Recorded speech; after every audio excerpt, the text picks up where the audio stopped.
మెల్లగా పాకుతున్న చల్లని కాఫీ. పూర్తి వివరాలకు చదవండి రేపటి సాక్షి దినపత్రిక. అచ్యుతాపురం ఫార్మా కంపెనీలో జరిగినటువంటి పేలుడుకు 17 మంది అక్కడికక్కడే చనిపోయారు. ఇంత పెద్ద సంఘటన ఎలా జరిగిందనేటువంటిది ప్రతి ఒక్కరిని తెలుస్తున్నటువంటి ప్రశ్న. అయితే రియాక్టర్ పేలింది అనేటువంటిది ముందుగా వచ్చినటువంటి సమాచారం. ఆ తర్వాత వచ్చినటువంటి సమాచారం ప్రకారము ఏదైతే రియాక్టర్కు పైప్ లైన్స్ ఉంటాయో దాంట్లో ఉన్నటువంటి ఎంటీబీ అనేటువంటి సాల్వెంట్ అనేటువంటిది అయితే లీకేజ్ జరిగింది. ఆ తర్వాత దాని మీద స్పార్కిల్స్ అంటే నిప్పు కణికలు పడ్డాయి.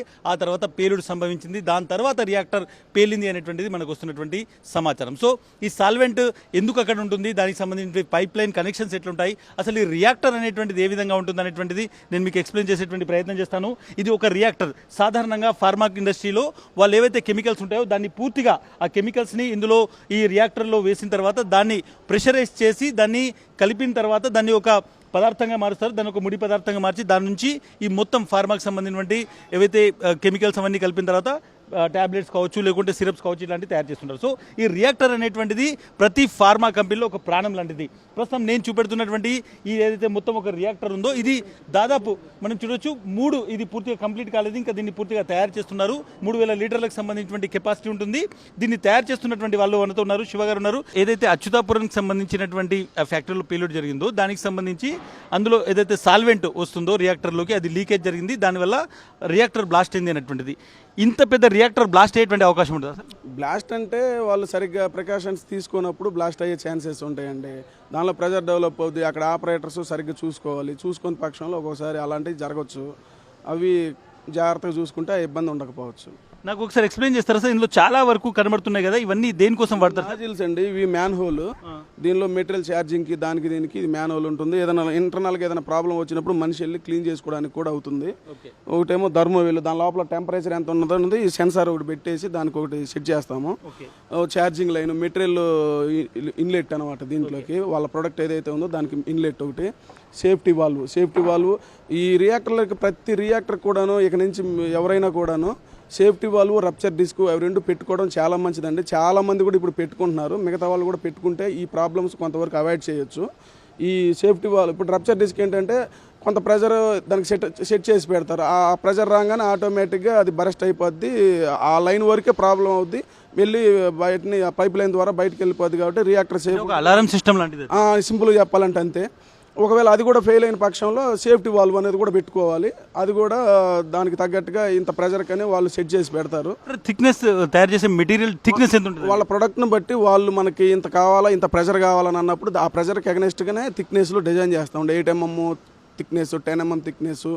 వాళ్ళ మెటీరియల్ క్వాలిటీ కూడా 316 304 మైల్డ్ స్టీలా వాళ్ళకి కావాల్సిన విధంగా వాళ్ళే చెప్తారండి. అది దాన్ని బట్టి థిక్నెస్ ఇంత కావాలని చెప్పేసి మేము కూడా సజెషన్ ఇస్తాము. ఓకే అనుకుంటే దానికి అగనెస్ట్గానే ఎక్విప్మెంట్ తయారు చేస్తాం. ఫైనల్ ఒక మాట చెప్పండి, ప్రతి ఒక రియాక్టర్కు లైఫ్ టైం ఉంటుందా? ఈ రియాక్టర్ తయారు చేసేటప్పుడే లైఫ్ టైం ఉంటుందా? ఎన్నిసార్లు వాడాలని? లైఫ్ టైం అనేది అంటే అండి, వాళ్ళ ప్రొడక్ట్ ఏదైతే ఉందో ఈ ప్రొడక్ట్కి ఇంతకాలం వాడంగానే ఈ రియాక్టర్కి పోతుందని చెప్పేసి వాళ్ళకి తెలుసుకొని తీసేసుకొని కొత్త చేయించుకోవటమేనండి. రియాక్టర్ మీరు తయారు చేస్తున్నారు కదా, ఇండస్ట్రీలో చాలా ప్రమాదాలు జరుగుతున్నాయి. మేజర్గా ఎందువల్ల ప్రమాదాలు జరుగుతున్నాయి రియాక్టర్స్? అదే అండి, కొంత ఈ మాన్యువల్గా కూడా ప్రాబ్లం అయ్యి ఉండొచ్చు. ఎందుకంటే నైట్ షిఫ్ట్లు అన్ని 3 రకాల షిఫ్ట్లు చేస్తుంటారు.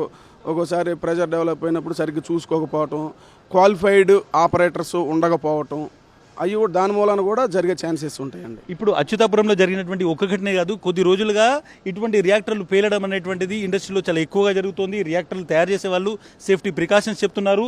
దీన్ని థిక్నెస్ మేము అంటే నేను ఒకసారి మీకు మెటల్ చూపెడతాను, ఎందుకంటే ఒక పేలుడు తీవ్రత నేను చూపెట్టేటువంటి ప్రయత్నం చేస్తాను.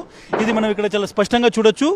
దీని థిక్నెస్ దీనికంటే ఎక్కువ మనం చూడొచ్చు. దాదాపు ఒక 1 ఇంచ్ ఉన్నటువంటి థిక్నెస్ ఉన్నది. 1 ఇంచ్ కంటే 1/2 ఇంచ్ ఉన్నటువంటి మెటల్ ఇది. దీనికంటే థిక్గా ఉన్నటువంటి అంటే 2 ఇంతలు థిక్గా ఉన్నటువంటి మెటల్స్తో కూడా వీళ్ళు చేస్తుంటారు. అంటే ఒక స్ట్రాంగ్ మెటల్తో తయారు చేసినటువంటి ఒక రియాక్టర్ పేలింది అంటే అది ఒక బాంబు లాగా పేలుతుంది అనేటువంటిది చాలామంది ఇక్కడ చెప్తున్నటువంటి మాట. అంటే ఒక బాంబు ఏ విధంగా ఎక్స్ప్లోర్ అవుతుందో, ఎందుకంటే ఇందులో వేసినటువంటి కెమికల్స్ కూడా కొన్నిసార్లు పూర్తిగా పేలిపోయేటువంటివి, లేదంటే అవి ఫైర్ అయ్యేటువంటి స్వభావం కలిగినటువంటి కెమికల్స్ ఉన్నప్పుడు దాని ప్రభావం ఎక్కువగా ఉంటుంది. సో సో ఇప్పుడు అచ్యుతాపురంలో జరిగినటువంటి ఘటనలో ఫస్ట్గా అందులో ఉన్నటువంటి సాల్వెంట్ లీక్ అయింది, ఆ తర్వాత దాని మీద నిప్పు కెమికల్ పడ్డాయి, ఆ తర్వాత ఫైర్ స్టార్ట్ అయింది, ఆ తర్వాత ఇటువంటి రియాక్టర్ పేలింది అని చెప్తున్నారు. సో దాని రియాక్టర్ కెపాసిటీ ఎంత, ఎన్ని రియాక్టర్లు పేలాయి అనేటువంటిది ఇంకా క్లియర్గా రావాల్సింది.